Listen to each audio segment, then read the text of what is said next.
You think Jim will be happy? I'm not sure. You think he'll like Eve? Really not sure. You think she's cute? I think she's cute.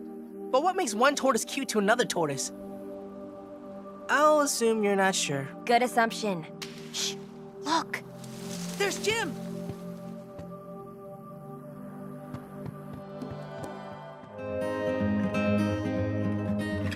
This is our giant tortoise nursery that we have on Alphonse. In here they get used to roaming around and foraging until we release them so that they're free on the island.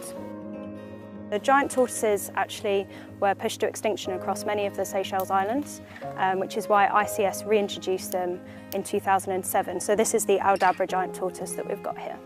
There's only giant tortoises in one other area of the world, which is the Galapagos, and these Aldabra giant tortoises are endemic, so they're pretty special.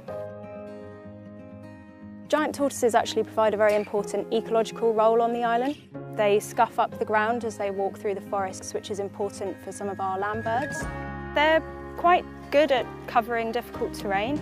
The only problem that they sometimes have is if they flip over by accident. Usually they can recover themselves, but particularly for the ones here in the nursery, it's something we have to look out for. We keep the baby hatchlings inside this nursery just to protect them from predation, because as you can see, when they're born, they're very small.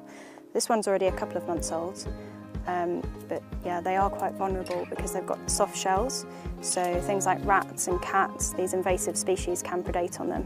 It's a massive shame, really. The rats came on ships to Alphonse many years ago, and I think the cats were actually introduced to control these, so yeah, it's a big problem on the island. It's a classic story across islands, particularly. Amazingly, this tiny guy here can actually grow up to be 300 kilos and live for almost 200 years, which is pretty special.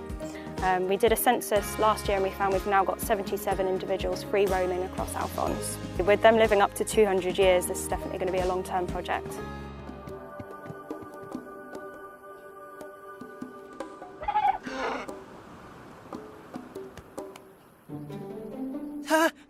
Maybe we should give them some time to get to know each other. Alone? What? Oh, Jim, and right.